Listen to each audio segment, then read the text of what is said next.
Avanzando un poco más, ahora que ya sabemos cómo crear y testear un asistente, vamos a ver algunas pautas sobre cómo hacer preguntas correctas para obtener información que formó parte de la ingesta de documentos de un determinado asistente RAG. Veamos entonces algunas consideraciones generales. La primera consideración es utilizar lenguaje natural. Esto significa escribir preguntas con naturalidad, tal como si se estuviera hablando con una persona. No importa si se comete algún error ortográfico o si se utilizan sinónimos. Lo importante es transmitir correctamente la intención. Para poner un ejemplo, una pregunta correcta puede ser: ¿cuál es el procedimiento de reinicio correcto para el sistema de seguridad FFS? Mientras que una expresión incorrecta sería escribir simplemente restablecer FFS. Bien, otra consideración a tener en cuenta es evitar la jerga. Aunque el asistente puede comprender términos técnicos, un lenguaje más simple a menudo puede proporcionar resultados más precisos. Como ejemplo, una expresión correcta sería: ¿cómo puedo aumentar el tráfico a mi sitio web? Mientras que una expresión incorrecta sería: ¿cuáles son las mejores prácticas de SEO para dominar la SERP en el cuarto trimestre? Otra consideración importante es la de proporcionar un contexto. Agregar un poco de contexto o antecedentes a la consulta puede ayudar al asistente a comprender mejor el alcance de la solicitud. Una expresión correcta sería: estoy trabajando en una Ford Ranger 2014 y necesito saber cómo reemplazar las pastillas de freno. ¿Cuáles son los pasos? Mientras que no sería bueno simplemente consultar: ¿cómo cambio las pastillas de freno? Otra pauta recomendada es utilizar un lenguaje claro y conciso. Es importante ser específico y articular claramente lo que se está buscando para recibir información más precisa y relevante. Evitar la ambigüedad ayuda al asistente a proporcionar respuestas precisas. Un ejemplo correcto sería consultar: ¿cuál es el proceso para que los ciudadanos uruguayos soliciten una visa de turista para Japón? En cambio, no sería recomendado simplemente consultar: ¿cómo viajo a Japón? Otra buena pauta es hacer una sola pregunta a la vez. Si debemos hacer una consulta compleja, es bueno considerar dividirla en partes más simples. Un ejemplo correcto sería: ¿cuál es la temperatura promedio en París en junio? ¿Cuáles son algunas de las atracciones turísticas populares allí? En cambio, no sería lo mejor consultar: ¿cómo es el clima en París y qué debo hacer durante mi visita? Bien, otra buena consideración es iterar y perfeccionar las preguntas. Si la respuesta inicial es diferente de lo que se necesita, es bueno rearmar la pregunta según la respuesta brindada por el asistente. También es bueno proporcionar frases alternativas. Esto significa probar con diferentes formas de formular una consulta, incluyendo sinónimos y variaciones, con el fin de explorar la comprensión del asistente.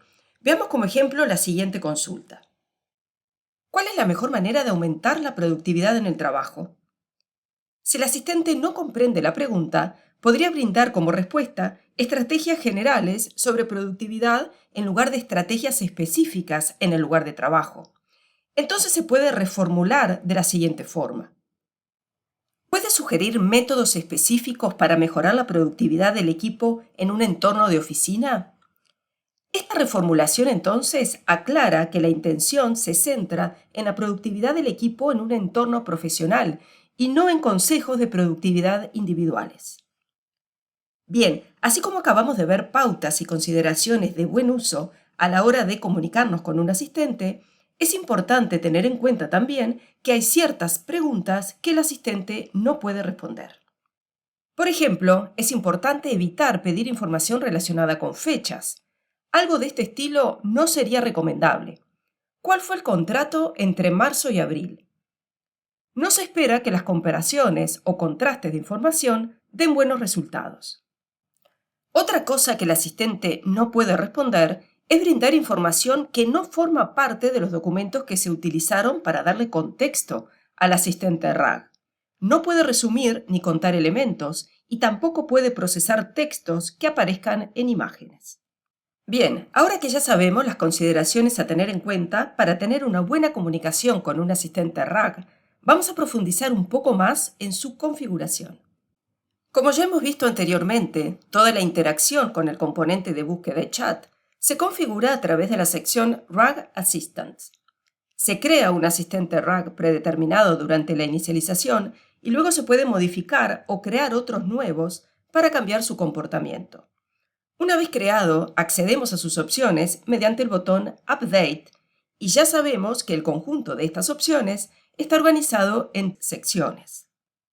La sección General Information, donde se indican detalles que permiten comprender rápidamente las capacidades y características del asistente.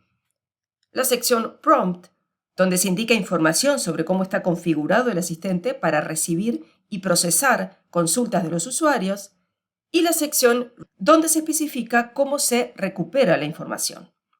Vayamos a la sección Prompt. Como ya sabemos, aquí se pueden configurar instrucciones que orienten al asistente sobre cómo abordar y responder preguntas. Estas instrucciones establecen pautas claras para que el asistente brinde respuestas relevantes y útiles, basadas en el contexto proporcionado. El valor predeterminado es este que estamos viendo. Se deben mantener configuradas las variables de contexto y pregunta porque serán reemplazadas con la información asociada antes de la interacción. Bien, esta siguiente opción define cuántos fragmentos se recuperan para aumentar el contexto. La opción Cantidad de mensajes del historial establece la cantidad de mensajes históricos que se tienen en cuenta en la conversación. Esto es útil para rastrear el historial de interacción y comprender el contexto recopilado en la conversación. Hay que considerar que este valor se refiere a la pregunta del usuario final y la respuesta asociada. Es decir, si está establecido en 4, significa que se está interesado en considerar las últimas 4 interacciones. Pregunta anterior, respuesta anterior, última pregunta y última respuesta. El valor mínimo que puede tomar es 0, lo que indica que el historial de conversaciones no es de interés. En cuanto a las opciones de configuración del LLM, abarcan la configuración del modelo utilizado por el asistente para generar la respuesta, incluido el proveedor de servicios, el nombre del modelo, la temperatura, el límite máximo de token y otros parámetros que afectan la forma en que se generan las respuestas. Pasemos ahora a la solapa de recuperación. Esta sección permite especificar cómo obtener la información enviada al contexto. Acá se puede indicar el tipo de recuperador utilizado para obtener información. El valor predeterminado es Vector Store, que utiliza directamente el Vector Store definido sin procesamiento previo adicional. Los otros valores que puede tomar son los siguientes. Método de incorporación de documentos hipotéticos. Este método utiliza técnicas de incorporación para responder consultas, generar respuestas hipotéticas, incorporarlas al documento generado y utilizarlo luego como ejemplo final.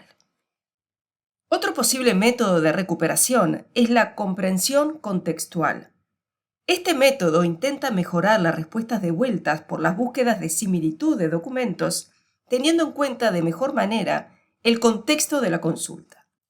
Otra opción es la autoconsulta. En este tipo de recuperación, primero se consulta a sí mismo para recuperar información de filtro basado en la consulta en lenguaje natural.